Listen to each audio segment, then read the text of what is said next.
بسم الله الرحمن الرحيم وأنزلنا إليك الذكر لتبين للناس ما نزل إليهم. الآن أريد تفسير النبي في البخاري، تفسير النبي للقرآن الكريم. أتحداك تنطيني تفسير النبي للقرآن الكريم في البخاري.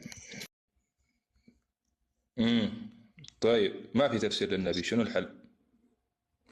يعني ماكو تفسير النبي، يعني البخاري ينقل السنة وينقل سنة النبي. طيب ما نقل السؤال واحدة. سؤال: هل البخاري ناقل أحاديث أم ناقل تفسير؟ السؤال إلك. السؤال: هل البخاري ناقل أحاديث؟ من المفترض تحترم اللي سألك السؤال. أنا سألتك مبدئيا فأنت هربت من السؤال حقي، قلت لك اشرح لي حديث ثقيل فانتقلت إلى السؤال الثاني. السؤال: هل البخاري ناقل أحاديث ولا تفاسير؟ تفضل. يا أستاذ البخاري ماني أستاذ، خلاص. التفسير من السنة. يا عمي أنا ما سألت. نعم التفسير من السنة، لكن سؤال: هل البخاري ذكر تفاسير النبي صلى الله عليه وسلم؟ خلاص. طيب ما عندي مشكلة. خلاص ماكو تفسير. خلاص. طيب أخوان اسمع. أخوان خلاص، البخاري لم يذكر. نعم لله.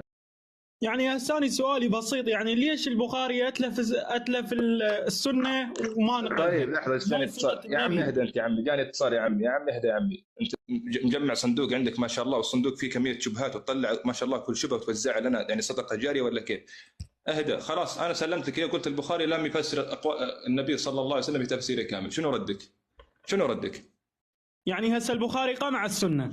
يا عمي ما قمع السنة. اللي قمع السنة علي بن ابي طالب. هذا التفسير من السنة. واحدة. خلني خلاص انا اكمل. واحدة. علي بن ابي طالب هو الذي قمع السنة وليس البخاري. كيف تتبع البخاري؟ يا عمي اهدى يا عمي. انا بس كيف تتبع علي بن ابي طالب هذا الذي لم يحفظ القرآن، لم لا يرد السؤال بسؤال. كيف تتبع البخاري؟ ايوه عشان كذا اقول لك اهدى. خلني اجاوب. طيب هو يقول البخاري قمع السنة، عطني دليل واحد أن قمع السنة. هذا وش. ثاني شيء الذي قمع السنة هو علي بن أبي طالب. خلاص هذا وش. ليش؟ لأن عرض القرآن الصحيح على الصحابة وعلى معاوية فردهما. طيب لما أعطى حفيد الإمام المهدي خلاص، والإمام المهدي. يا عمي اهدى يا عمي اهدى. سؤال: يا عمي اهدى. بخاري اسمه بخاري مو بغاري. ما تطلع البخاري، ما تطلع من خشمك من فمك، بارك الله فيك. اهدى عشان ما اسلك ولايه تكوينيه. تفسير النبي. يا عمي اهدى يا عمي. ايش فيك؟ تفسير النبي في انت عاجز. اي طبعا انا عاجز. خلاص اهدى خلينا نجيب. اولا التفسير النبي صلى الله عليه وسلم ثلاث. اولا بالمعنى اللغه باللسان العربي اللغوي، وثانيا بما فسر النبي صلى الله عليه وسلم وبما فسر الصحابة. تمام. أريد تفسير النبي. يا عم اهدى خلنا أكمل. لا إله إلا الله. أنت يا عم اهدى خلنا أكمل كلمتين. للقرآن الكريم لا تدلس.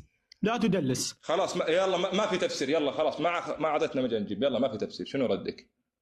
ماكو تفسير؟ يعني البخاري قمع السنة. هسه احنا توصلنا البخاري قمع السنة، فأنت شلون تتبع واحد قمع السنة؟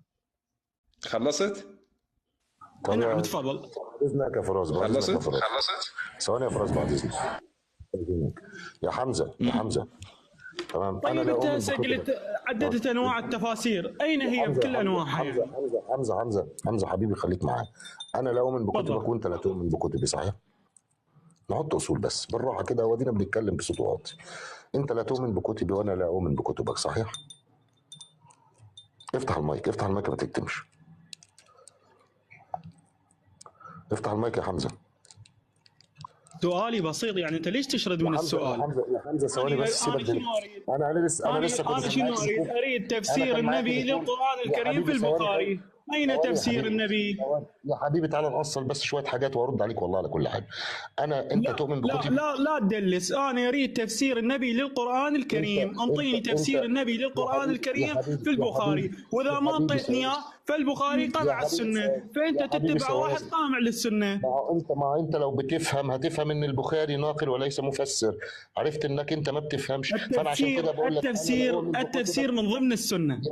يا حبيبي التفسير غير النقل يا حبيبي. اسمعني، انت تؤمن بكتب يا حبيبي؟ رد عليا. يا حمزه الآن تفضل، أين تفسير النبي للقرآن الكريم؟ يا حمزه انت تؤمن بكتبي؟ جاوبني يا حبيبي، انت تؤمن بكتبي؟ أين نقل البخاري سنة النبي؟ أين نقل تفسير الآيات؟ انت عايز تتناقش ولا مش عايز تتناقش؟ رد عليا. هل لو انت ما جاي تجاوب على اي سؤال، انت ما جاي تتهرب، انت عباره عن تهرب. طلعت لك تفسير من كتبي من ابن كثير او من غيره، هتؤمن بكتبي؟ رد عليا. هسه اذا كان البخاري ناقل، اين تفسير النبي في البخاري؟ يا حبيبي انت اصل انت ما بتفهمش يا بابا، انا بقول لك البخاري ناقل. يعني سؤالي واضح ما يحتاج اسمع واحده. لا يا شباب، يا حمزه اي قران؟ اخوان دقيقه بس، اي قران؟ قراننا ولا قران الشيعه؟ تفسير وش تبغى؟ تفسير قراننا ولا قران الشيعه؟